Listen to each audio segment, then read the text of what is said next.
Comment vous allez l'appeler? Je sais pas. Je sais pas. Et comment est-ce que vous allez l'appeler?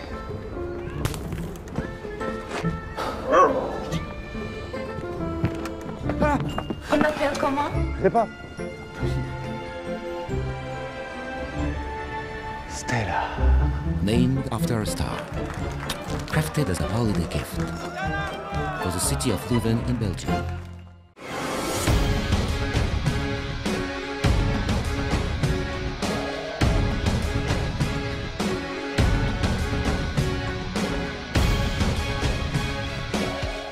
Premier League was back this week, but I'm not talking about the one in England. I'm talking about the one here. And there was a big shock. Sunset won. Yeah, baby. Brought to you by Stele Artois. It's football first. Hello, everyone. Hi, Matt. How's it going, Matty? Yeah, all good. Back with my usual suspects here, Mr. Dennis Rowe, Mr. Abraham Joseph, and another new guest.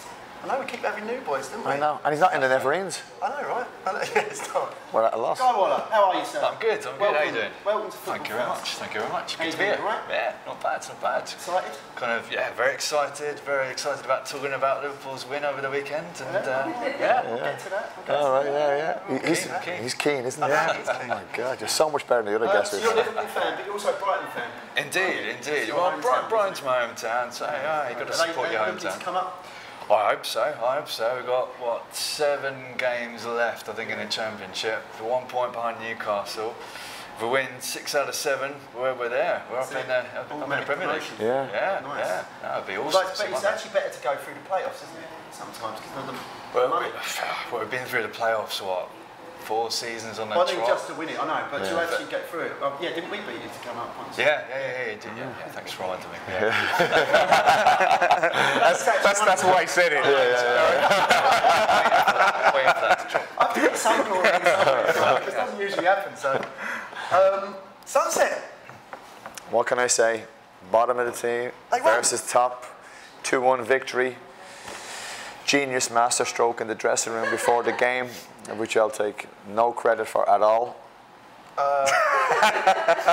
Not what he was telling us earlier. Basically. I was bragging basically. No, you know, the lads put in a really good shift last night. 2-1 against one of the better teams in Cayman, and top team, aren't they? Yeah. They've got 5 or 6 players now that play on the national team, and we banded together. They've been training hard, and they got a great result, and hopefully we can kick on from that.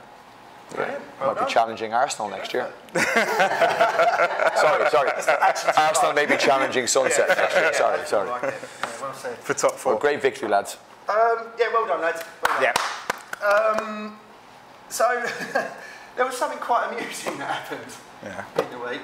What's that? Ronaldo got...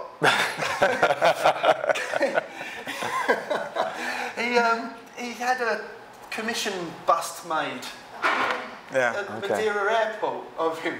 And I don't know if you've not seen it, go onto our Facebook page because it's up on that. It's hilarious. It's terrible. It doesn't look anything like it. I mean, it looks like a Cadbury's are trying to make a mould of him. It's kind of slightly melted into stone. I mean, the artist's excuse was that he only had a photograph of him. That was Which is what most people work from anyway, isn't it? Exactly. I know. I mean, you've only got this. Thousands of photos, millions of photos of Ronaldo all over the place. The biggest name in football, and you get that wrong. But apparently he said, yeah, no, it's all right, it's all cool. It's like, they were trying to get in. Apparently Ronaldo wanted to have some sort of expression in his face that made him look like he was laughing, so he just looked going. Okay, yeah. But if memory serves me right, he's got a statue of himself in his home. Probably. Doesn't that wouldn't surprise me at all. Yeah, he does. He's got... loads. All over the place. So really, he could have just taken the one from his home and taken that to You his could save him the trouble, couldn't he? Well, he's got his own museum as well, hasn't he? Has he? There's a museum in Madeira. He's got an archive of all this stuff, yeah. Oh, wow. It's the only thing, I suppose, he's like the biggest thing to come out of it.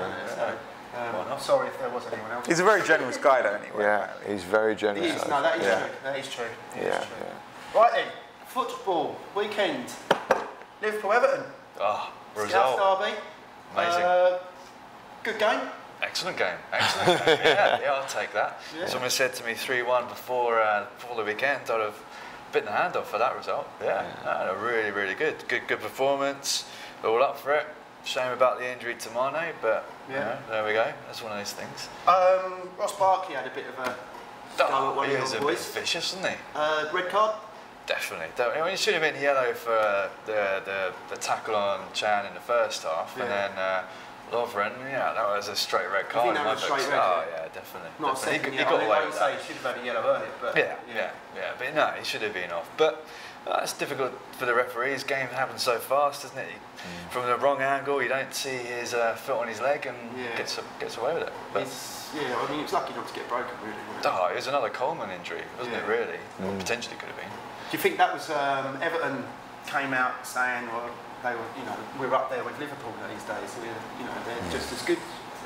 Well, I think their Do you think form they missed Seamus Coleman on the day to be able to have been I that think good? so. He's quite a driving force in their team, isn't he? Bombing down that right wing and that. He's a bit of an inspirational player for them. So to not have him there for the derby is a big loss for them. But what they kind of didn't have in him, they made up for it in the challenge, I think. They were feisty, and Koeman was like, you get out there and you don't let them play. And that's what they try to do, but didn't work. No. We spoke about Barkley obviously being a bit dirty on the day, but he's been kind of driving force with him and Lukaku have been linking up so well. Yeah, It didn't happen on the day, did it? No, Lukaku was nowhere, was Nowhere he? to be Kept on drifting seen. out wide and couldn't get any of the balls. He ended up being the winger really, and trying to cross balls in for no one in the box. So they kind of took him out of the game. I think Lucas, who doesn't normally kind of get a good kind of press, did a good job on him. Kind of screened the back four, took Lukaku out of the game, and He's job had a done. couple of games now, Lucas, hasn't he, at the back where he's played well? Yeah, he's You're the played okay. defensive expert here. Yeah, I'm not big into Lucas in the centre of defence for Liverpool. And Lukaku, I think the general consensus is that he's never there for the big games. If he's up against a solid defender, he seems to drift out of it. And for some reason, at 6'2", over 200 pounds, he likes to drift to the wing and receive the ball. He's the guy they need up front, and all those big games. And no matter where Liverpool or Everton are in the table, it's a big game. It's a derby game. And he was nowhere to be seen. And Seamus Coleman would be missing. Like we were missing Bellerin when he was out. He would be a miss down that right wing. But great result for Liverpool. Yep. Yeah, great result. Mane got injured. Yeah, That's going to be a big loss for you, isn't it? That's it. I mean, it just depends on how long he's going to be out for. I mean, added to that, you've got Lallana out for 4 weeks as well. If Mane's out for 4 weeks as well, that's kind of, only a couple of games left for him to kind of get back into the end. And Liverpool traditionally, well, in recent years, don't do so great against the lesser teams in the league. They do all right against the top 4 or 5. And tend to fluff it against the lesser ones. So without that driving force, it could be bad news. But fingers crossed, it's not as bad as what's been said, and he'll be back in the next week or two. But Liverpool struggled when Mane hasn't been present. When he went away for the African Nations Cup, that's when Liverpool started having all the difficulty. And since he's been back, he's the talisman for the season. And I think what's happening now is that because he is the talisman, because he's injured, there's the worry that we're going to slip back to exactly. That's it. And I mean, Coutinho kind of showed up for the game, but he's too inconsistent for me. He needs to be doing it every week. But He looked a little bit fed up when he got subbed. Yeah, I think Klopp was protecting him. I don't think it was unfair. He'd only been away on international duty. Him and Firmino. He played a couple of days ago. Exactly. Before that, so. That makes sense to take him off. 3-1 up. Let's sit down, relax. But then that's a good sign. If a player's upset, he should be. From being taken off. You don't want to see him smiling and going, "Oh, great, I'm coming off." As long as it's not affecting you for that each time. You get subbed each week in, week out, and some players do get affected by that. But Klopp's a good man manager. Anyway, Well, so go with you next. You are a massive Klopp fan, aren't you? I think he's brilliant. You watch him and you just see the amount of passion that he has, that he generates. He takes all the pressure off the players. He even takes the pressure to some degree off the fans. And he puts it all on himself. I just love his energy. Koeman had a little part of him for his antics, his sideline antics, as it were. I think Koeman embarrassed himself at the end of that, you know, because he just looked like he was whinging, you know, and he was making excuses and saying that his team, he's proud of his team and his team. They were awful. They were absolutely awful. And maybe part of the reason why Liverpool were able to sort of generate that energy and generate such a great performance and win was mainly down to Klopp. You know, I just love watching him. And when Liverpool hit a speed bump, he seems to be able to steady the ship and pull them out of whatever they're in. You know? Exactly. He's in there, and you can see him on the bench, thinking of a way to beat that next team. We're not doing this. We need to do that. Where other managers don't do that, and that's where a manager of his ilk. Well, Jose used to do it when he was at Chelsea. He was famous for it. Now he just whinges. Now he just whinges. He did that as well, though, didn't he? He did a bit of whinging. Man down the line or whinging to someone. I love Klopp. Liverpool had a funny old season, really, because you know, at the start of the season, that's fault. You know, he's going to have his tramp stamp. But Liverpool always think they're going to win the league at the beginning of every season. Every season is our year. Exactly. But if you know, there was like silly losses to like Hull and Swansea, then a couple of draws here and there. Exactly. They'd be up the top with Chelsea. Yeah, be right up there. They'd be there. Be right up there. Yeah. I mean, same for Tottenham, I suppose, as well. But it's like.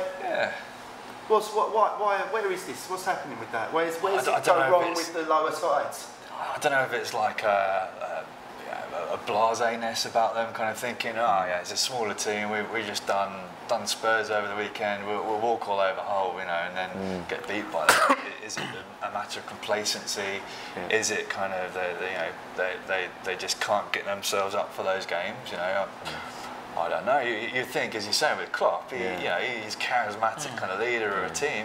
You think he'd be able to get them going for that kind of type of match, you know. But I don't know. Maybe some of those teams park the bus, though, don't they? They put 10 players behind the ball, and even the Chelseas and Tottenhams can't break them down. And if you go to in February and March in the middle of winter, and you have to go and play against Stoke or Burnley, and they just park the bus. And there's not a lot you can do, really. There's always somebody on the end of a ball just to toe poke it out or hit Rose Ed with it, and it gets frustrating. It's kind of gritty, kind of. It becomes a battle then, you know. Exactly. But as soon as they step out, then the game opens up, and then you can play football, and that's when the goals get leaked. You know. I wonder if sometimes it might have to do with the atmosphere that might be going on in the city prior to games. Because, well, let's say like Liverpool playing someone like Swansea. Is everyone in the city going to be sort of like thinking, oh, great Swansea visit in this week? Liverpool fans, apparently they're the most best in the world. All right, example being with Chelsea at the moment, because they are at the top of the league, winning week in, week out, apart from this, that it's easier for them to be up for every game because they've got the momentum of winning. Whereas with Liverpool, you've struggled against weaker teams, and maybe sometimes, and this weekend was easier to generate that energy because you were playing your local, your local rivals. Maybe just a bit of mind games there, you know, the kind of confidence is a fragile thing with footballers, isn't it? And you take one little hit and then the next game you're kind of doubting yourselves, and maybe it kind of sends them on that little bit of a spiral down. Well, speaking of spiralling down, could it possibly happen? Chelsea lost, didn't they? I mean, could this be the where Tottenham last year had the chance to win the league and completely messed it up with only a few games to go at the end? Can this? No. As Kevin Keegan. For anyone that didn't know, Chelsea lost 2-1 to Crystal Palace, of all teams as well, who were fighting for relegation at the moment. As Kevin Keegan said, I would love it if Chelsea started losing games. But I think Conte kept trying to say over the last few weeks they're due a slip up. And if you think about the opponents as well, it's Big Sam has been at it for like weeks trying to get Crystal Palace organised. And I think that this week, on a bounce. this weekend gone, I think is like the accumulation of that, of all that hard work that he's been doing with them. And so his style of football, you know, the big guy up front, let's soak up the pressure, counter-attack, goal, soak it up, and then Benteke, who hasn't scored forever, has now scoring for Belgium and for Crystal Palace. Well, wasn't it? Yeah, great little finish. And took that goal really, really well. And then absorbed the last bit of pressure for the game, and there's the 3 points, which is massive for them. You say about the pressure, I mean, Chelsea had 72% possession in that game. Yeah, but we've seen lots of those games. But what wins games? Goals. Goals. Yeah, exactly. Obviously, Palace keeper has to have a mention because he. Phenomenal game. Yeah. So, I like it's Hennessy, isn't it? I think he's actually quite a good goalkeeper. Yeah. At one point, I thought Arsenal might have been interested in him. Yeah. But yeah, he wasn't bad enough. Oh my God. If you look at Palace's next lot of fixtures, though, they've got to play 5 out of the 6 top teams. Yeah. So for them, they've got to really up they've the Arsenal game. on Saturday. Yeah, but you see, Big Sam loves those games. Yeah, exactly. I think the bonus with Big Sam is that he loves pitting himself against the top managers. Absolutely. So because he likes that, because he thinks he's a top manager. He does. Well, he was the England manager. He was an ex-England manager. Exactly. You know? Exactly. And wasn't he the guy? He was the guy the English FA brought in to rile up the English Lions and get the team. You know, he was picked for that job. Unfortunately, it didn't work out. These things happen. But he loves to pit his smaller team against the bigger teams. And I'd be wary of Arsenal at the weekend. They've got to play him. Yeah. We're the first ones up against them, so let's see how that goes. Yeah. Home or away? So while we're on down the bottom area, do you want to rephrase that? not really, no. Well, I do, but I can't say those sort of words on TV.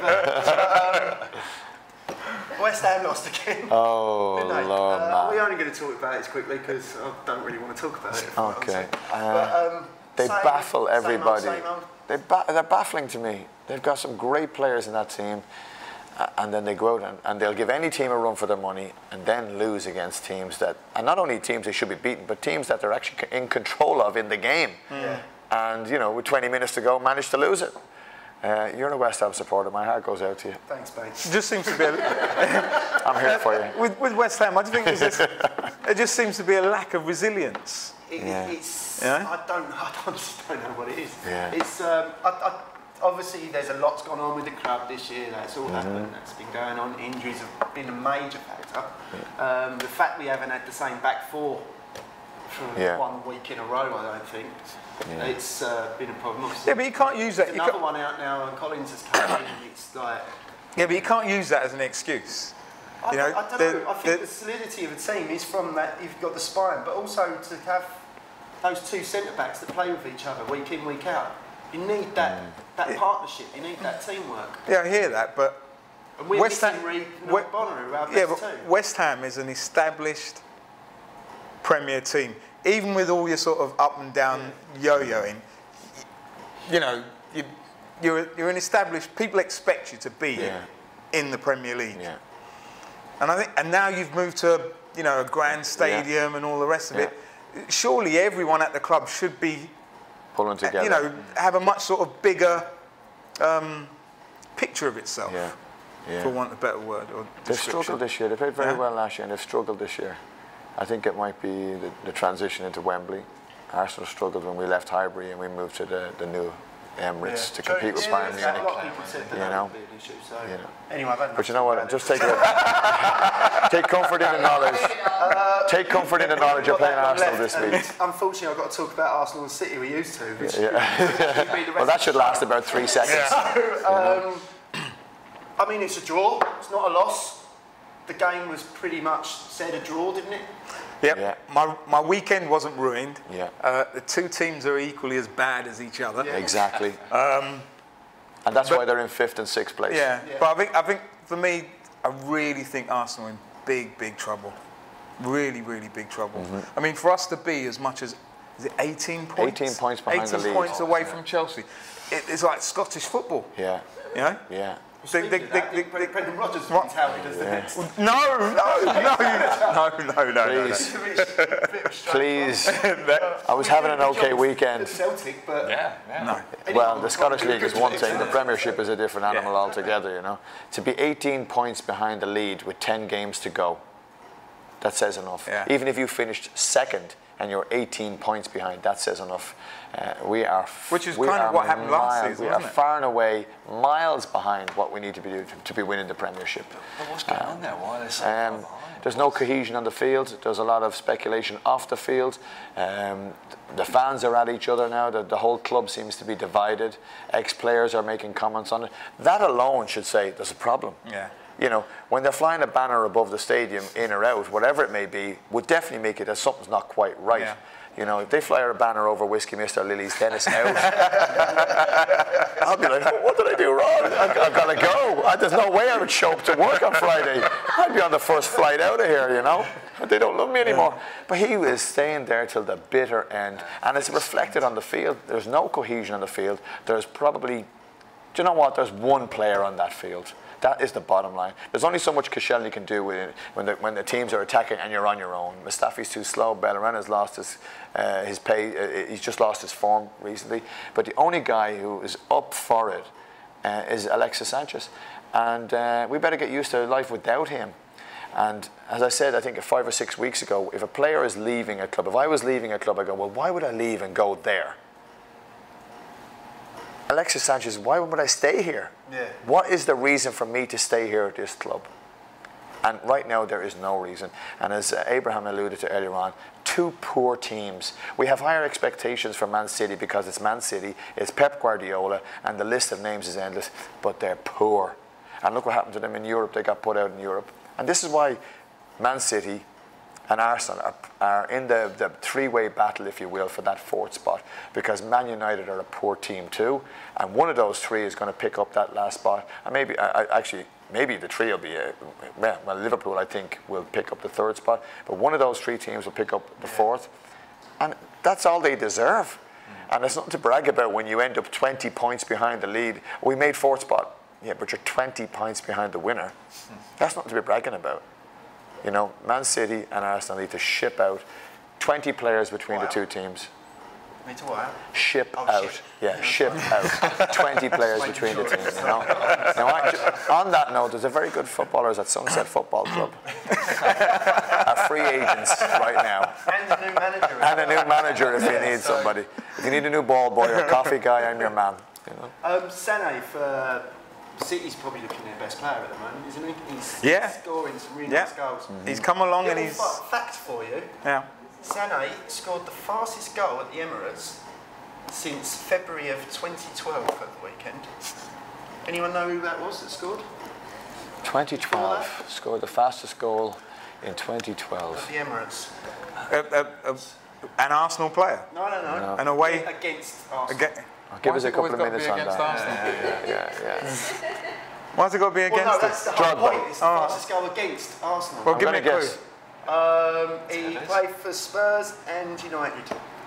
And Man United? Oh, God. No. Spurs and Man United? Carrick. Louis Saha. Louis Saha. Yeah. Sick note. Yeah. He actually scored. And it was Spurs. Make it even worse. Oh. He left Everton, he was just sick all the time. It was Everton, wasn't it? Yeah. So there was a little bit of trouble in the stands. I've been used to a little bit of that this season. It's all been sorted out, obviously, thankfully at Olympic Park, London Stadium. What was that, with Arsenal? Yeah, so Arsenal... It's been going on... are having a little pop at each other. Is that just a case of there's so much trouble going on with Arsenal in the press that they're just bringing that up? It's been going on for about 3 or 4 seasons. Yeah. Is it? Yeah. It's 3 or 4 seasons. It happens outside the ground, and it happens inside. Yeah. It's been going on for about 3 or 4 seasons. The club is so divided right now, and the expectations are so high, and the fans pay the most expensive tickets in England, and Arsenal is a very big club. They expect more, and they're not getting anything. Yeah. You know. So. The thing is, if when you go to the Emirates and just taking into consideration Arsenal, it's set up as a big club. Yeah. But what's going on the pitch now does not reflect what we expect to be happening. I mean, you know. Arsenal. I mean, aren't you paying the highest kind of season ticket prices? Yeah. Ticket prices full stop to kind of go and watch Arsenal. Yeah. Okay, amazing stadium, but if you're paying that kind of money, you expect to see. You expect performance on the field. Well, you do. If Bayern Munich come visit, then you get to see class players. You get to see class football 4 times a year. maybe that's what we're supposed to be doing. Speaking of class football, this should be City, really, shouldn't it? Because we're under Pep Guardiola. You were saying earlier about Pep. So what's happening with Pep? Exactly. I mean, your expectation before the season was like, oh, Pep's coming in, he's amazing, he's done it all before, you know, he'll kind of turn around, they'll win everything. No, not at all. They're just kind of still trying to find their feet, aren't they? Yeah, I find what managers is like Pep Guardiola managed Barcelona. Suarez, Neymar, Messi, etc., etc. The list of PK, the list is endless. Then he went to Bayern Munich. Yeah. The list is endless. Then he came to Man City, and he now has a Man City team that has 5 or 6 players that will not be there. You know, that are aged a little bit. Zabaleta will be gone. Injury I think that Toure will be gone. Aguero's not firing on all cylinders. But what Pep, I think, will happen next year, he'll bring in 5 or 6 players. He has that clout to bring in players. He has that appeal, he has that draw, and he has the money. And not only can he buy the player, he can pay the player. So I think next year is the year where we would see, like if Pep wandered into the Premiership this year and he was 18 points ahead, we'd be hailing him as the best thing since sliced bread. Exactly. But you're only as good as the players on the field. The manager can tell you what to do and show you what to do. As I do every week. 9 at the back. But you have to perform on the field. Definitely. You know, and what upsets fans is the justification of that paycheck. We're paying you to do a job, and you're floating around the field like a butterfly. So, you know, the manager, and you're not stinging like a bee, you know, only in my pocket. But you know, you have to perform, and these players are not performing for Man City. And I really think that there's 4 or 5 of these players that won't. Sanya will be gone, Zabaleta will be gone, maybe David Villa will be gone. Yaya Toure is going on. He came in at half time for Sterling. And I went, great, because I thought Sterling was going to roast Monreal for the second half. I thought he was going to skin him. And then when Yaya Toure came in, I said, well, that's the midfield slowing to a crawl. And that is the only reason we stayed in the game. If they had anybody with pace pushing through, we would have been snookered. Absolutely. So Pep is doing what he can with what he has. What separates Klopp maybe from somebody like him, he gets more out of what he has. They may not be as good as the Man City players on paper, but he seems to drag more out of them through his enthusiasm. Absolutely. If you're an average player, he'll make you an above average player. If you're a class player, he can nearly make you a world class player. Like Alex Ferguson, you could get the best out of an average team and win championships. And make it happen. And tactically, you know, he has his head screwed on. And there's other managers that don't have that. You know, you'll see, you know, you'll see players that come from a mid-table team and say Chelsea will sign them, and you know they'll start all season like, where did he come from? You know, because he's now in a good team and the manager's getting the most out of him and he's applying himself. Doesn't matter who you are. If you can't apply yourself, you can sit on the bench. That's it. Right, well, we're nearly done. Quick thing about whiskey. Whiskey Mist comedy show coming up the 18th of this month. Hennessy will still be here. And is she getting up to do some stand-up? She is indeed. Actually, tonight we've got Industry Night Monday night. Wednesday night we've got Martini Night. And as I say, on the 18th of the month we're going to be starting off with a comedy night. So pop by and see us. Cool. Thank you, everyone. Been a pleasure. Brilliant. Thank you very much for coming. Cheers. Salute. Cheers. Cheers.